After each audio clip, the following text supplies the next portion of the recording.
Halo semuanya, kita bertemu lagi dalam perkuliahan perilaku organisasi. Kali ini pada video yang kelima kita akan belajar tentang persepsi dan pengambilan keputusan. Keduanya nanti akan terlihat saling terkait. Tujuan pembelajaran. Setelah mengikuti materi ini diharapkan mahasiswa akan mampu memahami definisi dari persepsi.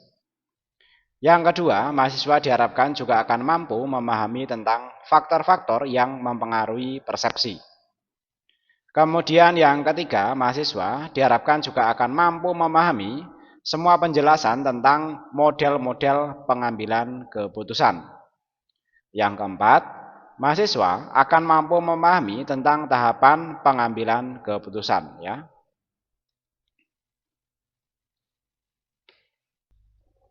Lanjut, kita pelajari mengenai definisi persepsi. Jadi, persepsi merupakan proses di mana seorang memilih, mengelola, dan menyimpan serta menginterpretasikan informasi yang dikumpulkan dari kelima indera yang kita kenal saat ini, ya. Ini menurut Wagner dan Hollenbeck tahun 1995. Definisi lain mengatakan bahwa persepsi adalah suatu proses pengorganisasian dan interpretasi kesan-kesan sensorik atau panca indera untuk menjadikan sesuatu hal menjadi memiliki makna. Jadi kata kuncinya adalah makna, tapi sama-sama di sini mengandalkan panca indera. Kemudian kesimpulan kita, persepsi adalah proses kognitif di dalam pikiran di mana seseorang saya koreksi. Persepsi adalah proses kognitif di dalam pikiran seseorang untuk memberi arti atau kesan terhadap stimulasi atau rangsangan dari lingkungan yang dapat ditangkap oleh panca inderanya. Ya, jadi nanti inti kata kuncinya adalah memberi arti, ya, atau kesan, ya, terhadap stimulasi. Nah, secara visual ya teman-teman bisa coba tebak apa ini, ya. Apa ini gambar apa ya, nomor satu ini, ya. Nah, ini gambar manusia atau gambar wajah, ya. Yang kedua, ini gambar apa, ya? Ini apakah gambar manusia atau gambar anak kecil di sini, ya, yang sedang naik suatu benda. Atau yang ini gambar wajah manusia atau gambar penggembala yang sedang mengembalakan kambing. Nah, itulah nanti akan menjadi kesan atau persepsi untuk teman-teman sekalian dalam melihat tiga fenomena atau tiga visual ini. Nah, selanjutnya mengapa setiap orang memiliki persepsi sendiri-sendiri, ya. Jadi misalnya kalau kita melihat ada gajah, ya, orang yang melihat terutama fokus di bagian telinganya, ya, mungkin akan berbeda, ya, dengan orang yang melihat di bagian belalainya, ya. Mungkin yang telinga akan mempersepsikan bahwa gajah itu, ya, kira-kira mirip kapak, ya. Sementara yang melihat belalainya mungkin dia akan memiliki persepsi bahwa gajah itu mirip ular. Yang melihat atau menyentuh gadingnya bisa mendapatkan persepsi bahwa gajah itu mirip panah. Apalagi kalau mereka hanya menggunakan salah satu indera saja, ya. Misalnya indera perasa, ya, menggunakan sentuhan saja. Sementara misalnya maaf, misalnya kurang melihat, kurang bisa mendengar, ya, kurang bisa mencium, ya, itu nanti mungkin akan mendapatkan persepsi seperti ini. Demikian juga nanti yang lainnya, ya, ini akan mendapatkan yang menyentuh perut, ya, akan mendapatkan gajah itu seperti tembok, ya. Yang menyentuh ini bulu ekor, ya, menganggap mungkin ini mirip apa, ya, mirip yang lainnya lah, ya. Yang ini ya kira-kira ya rambut lah, ya. Kemudian yang menyentuh kakinya mungkin akan menganggap gajah itu seperti pohon, ya. Nah, sehingga ini contoh yang ekstrim, ya. Mungkin nanti dalam contoh yang samar-samar, ya, mungkin ada dua orang, ya, yang melihat benda yang sama, ya, mungkin nanti akan memiliki persepsi yang berbeda. Mengapa begitu, ya? Karena perbedaan kemampuan panca inderanya dalam menangkap stimuli. Kemudian yang kedua, perbedaan kemampuan dalam memberi arti atau kesan pada stimuli atau rangsangan tersebut, ya. Jadi bisa saja nanti kalau kasus yang ini, ya, panca inderanya itu menangkap stimulasi yang berbeda, stimuli yang berbeda. Sementara dalam kasus ini ya, dia akan menangkap ya arti yang berbeda ya, walaupun mungkin nanti secara penglihatan itu nanti mereka sama. Namun di sini memiliki sudut pandang yang berbeda. Ini dari sisi sini, sementara ini dari sisi yang sebelah sini. Nah, secara grafis ya, dalam bentuk diagram nanti bisa kita lihat ya bahwa persepsi ya dimulai dalam bentuk diagram alir ya, dimulai dari tujuan, kemudian organisasi, struktur organisasi ya, kemudian dipecah jadi dua yaitu individu satu dan individu dua ya. Kemudian nanti masuk menjadi sebuah persepsi. Dari persepsi itu nanti akan membentuk perilaku dan nanti dari perilaku akan membentuk sebuah keputusan sehingga nanti akhirnya dalam sebuah organisasi akan tercapai sebuah tujuan. Jadi untuk contoh ini dua individu ya, nanti kita bisa melihat contoh nyatanya lebih dari dua individu ya. Tapi intinya nanti strukturnya kurang lebih seperti ini jika kita gambarkan menggunakan diagram. Nah, proses terjadinya persepsi ya secara diagram ya bisa dilihat di sini ya. Dari stimulus atau perangsangan atau rangsangan ya. Kemudian panca indera bisa melihat, mendengar, mencium, meraba atau mengecap ya. Kemudian akan ada proses pengolahan transformasi. Kemudian berikutnya ada pengamatan, pemikiran, pandangan ataupun konsep ya. Sehingga nanti akan ada feedback atau umpan balik dari stimulasi tersebut. Sikap apa yang akan diberikan pada stimuli tersebut. Berikutnya kita lihat ya faktor-faktor yang mempengaruhi persepsi. Yang pertama faktor dalam situasi ya, nanti ada waktu dan keadaan atau tempat kerja.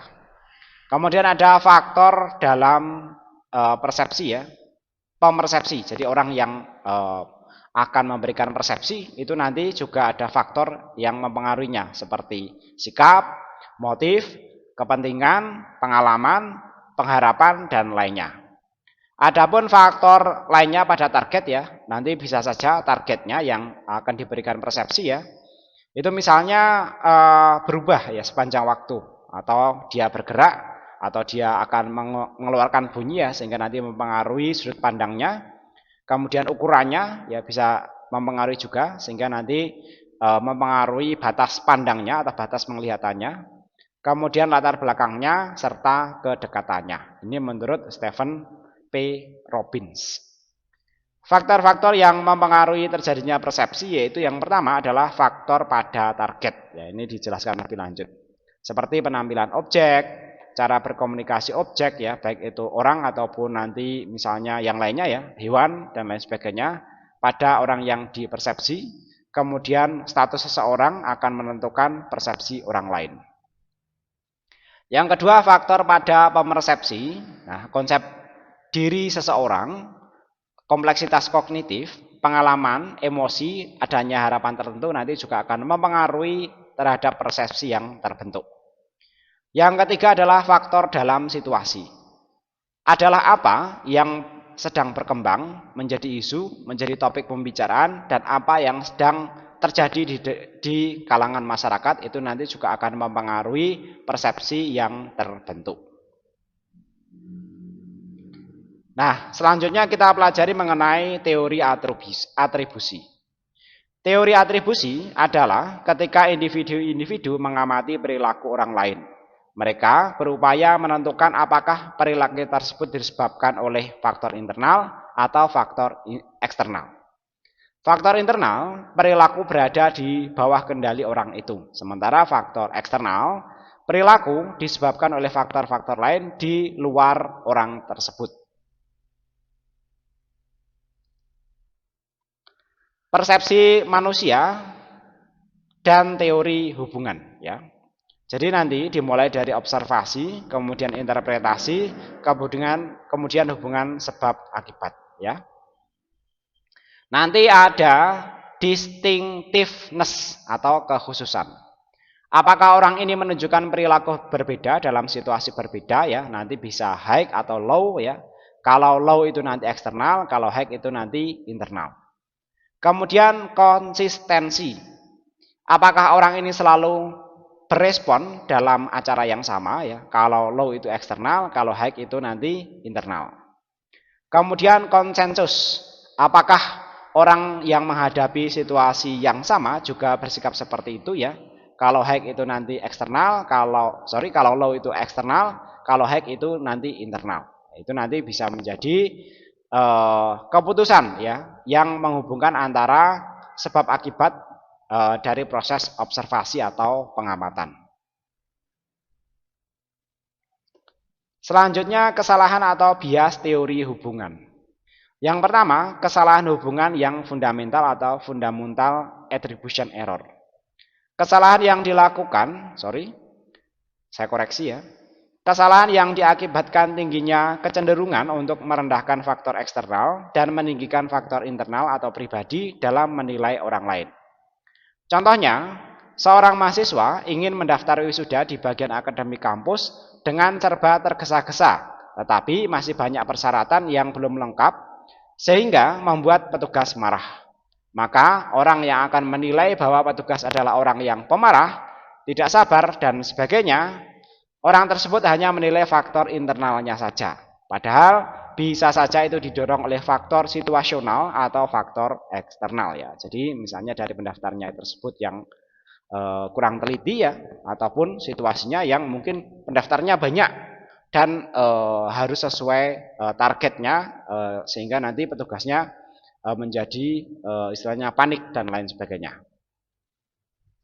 Yang kedua adalah pengutamaan diri sendiri atau self-serving bias.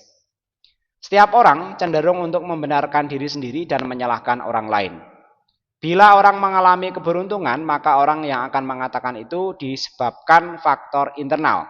Sedangkan kegagalan dirinya disebabkan faktor eksternal. Contohnya, mahasiswa B nilai ujian akhir semesternya bagus. Maka mahasiswa A menganggap jika si B memiliki kecerdasan yang bagus dan rajin belajar. Sedangkan mahasiswa A mendapatkan nilai buruk menganggap bahwa soal yang diberikan dosennya terlalu sulit. Nah itulah nanti contoh bias teori hubungan dalam mengutamakan diri sendiri seperti itu ya. Yang satunya ya karena dia belajar pada soal yang sama dia dianggap cerdas. Sementara yang satunya menganggap bahwa soalnya terlalu sulit. Nah, selanjutnya kita lihat di sini common shortcut atau jalan pintas dalam menilai orang lain. Yang pertama adalah perspektif selektif. Ini nanti menginterpretasikan secara selektif apa yang dilihat seseorang berdasarkan minat, latar belakang, pengalaman, dan sikap seseorang.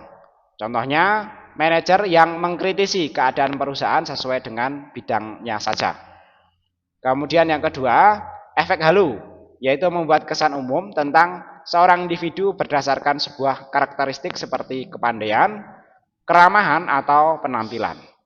Contohnya ketika para siswa memberikan penilaian rendah terhadap cara mengajar guru mereka di kelas, apabila seorang guru bisa jadi pendiam, percaya diri, pandai, dan sangat cakap tetapi gayanya kurang bersemangat. Kemudian efek kontras. Ini evaluasi tentang karakteristik seseorang yang dipengaruhi oleh perbandingan-perbandingan dengan orang lain yang baru ditemui, yang mendapatkan nilai lebih tinggi atau lebih rendah untuk karakteristik yang sama. Contohnya seorang pelamar cenderung menerima evaluasi yang lebih baik bila didahului oleh para pelamar yang lebih buruk. Nah itulah efek kontras. Kemudian yang keempat adalah proyeksi. Ini menghubungkan karakteristik diri sendiri dengan individu lain. Contohnya adalah orang yang jujur dan bisa dipercaya, jadi Anda menganggap orang lain juga jujur dan dapat dipercaya. Jadi nanti kalau ketemu orang yang jujur, satu ya, kemudian ketemu yang lainnya, nanti juga biasanya dianggap jujur. Atau kita sendiri nanti juga akan dianggap jujur. Kecenderungan untuk menghubungkan karakteristik diri sendiri dengan individu yang lain, ini yang disebut sebagai proyeksi. Jadi nanti kalau orangnya jujur, menganggap orang lain juga jujur. Ya. Jadi nanti kalau orangnya suka berbohong, umumnya akan menganggap orang lain juga suka berbohong. Selanjutnya yang kelima, pembentukan stereotype, yaitu menilai seseorang berdasarkan persepsi tentang kelompok di mana ia bergabung. Stereotype merupakan jalan pintas pemikiran yang dilakukan secara intuitif untuk manusia untuk menyederhanakan hal-hal yang kompleks dan membantu dalam mengambil keputusan secara cepat. Contohnya masyarakat Indonesia terkenal sebagai masyarakat yang ramah. Jadi nanti kalau merasa orang Indonesia kalau tidak ramah biasanya tidak enak karena kita mengikuti stereotip ini. Nah inilah jalan pintas dalam menilai orang lain. Selanjutnya definisi pengambilan keputusan sesuai dengan judul ya. Pengambilan keputusan adalah proses membuat pilihan dari sejumlah alternatif untuk mencapai hasil yang diinginkan menurut Eisenhower. Kira-kira ini ya orang Jerman ya namanya seperti itu. Pengambilan keputusan merupakan proses memilih satu atau lebih alternatif tindakan dari sejumlah opsi yang tersedia untuk mencapai tujuan atau menyelesaikan masalah. Proses ini melibatkan identifikasi masalah, pengumpulan informasi, evaluasi alternatif, dan akhirnya membuat pilihan yang dianggap paling tepat. Nah, yang berikutnya kita lihat progres pengambilan keputusan. Pilihan yang dibuat dari dua alternatif atau lebih ya, nanti hubungan persepsi dan keputusan individual kurang lebih seperti berikut ya. Dimulai dari masalah, kemudian ada proses analisis data oleh informasi ya, dan nanti akhirnya di sini akan ada keputusan. Nah, proses analisis informasi ini juga nanti akan melibatkan persepsi. Selanjutnya kita lihat di sini model pengambilan keputusan. Yang pertama, pengambilan keputusan rasional. Ini merupakan sebuah keputusan yang diambil dengan menggunakan pendekatan yang menggunakan logika atau pemikiran yang terpola dengan menggunakan analisa situasi dan analisa keputusan. Yang kedua, pengambilan keputusan rasional terbatas. Ini merupakan perilaku yang rasional berdasarkan parameter proses pengambilan keputusan yang disederhanakan, baik berupa informasi terbatas atau tidak komplit, yang dibatasi oleh kemampuan seseorang untuk memproses informasi. Yang ketiga adalah pengambilan keputusan intuitif. Ini adalah pengambilan keputusan yang didasarkan pada intuisi atau perasaan dan naluri yang dihasilkan dari serangkaian proses pengalaman. Jadi nanti didasarkan pada pengalaman. Kata kuncinya adalah itu. Selanjutnya adalah tahapan pembuatan keputusan yang rasional. Yang pertama adalah menetapkan masalah. Nah ini mirip kalau kita mau melakukan penelitian skripsi ya. Kemudian yang kedua, mengidentifikasi kriteria keputusan. Nah, dalam identifikasi masalah, kita akan mendefinisikan perbedaan antara fakta yang ada dengan yang kita inginkan. Sementara dalam identifikasi masalah, ya, apa yang relevan dan tidak relevan dalam pengambilan keputusan nanti diidentifikasi. Jadi identifikasi masalah harus relevan dengan keputusan yang akan kita buat atau yang akan kita pilih. Ya, jadi nanti jangan mengidentifikasi masalah-masalah di luar konteks. Berikutnya aplikasi bobot pada kriteria. Ini nanti akan memberikan prioritas terhadap sesuatu yang benar. Selanjutnya mengembangkan berbagai alternatif. Nanti kita susun atau kita pilih alternatif-alternatif yang paling mungkin terhadap solusi dari masalah yang sudah kita identifikasi.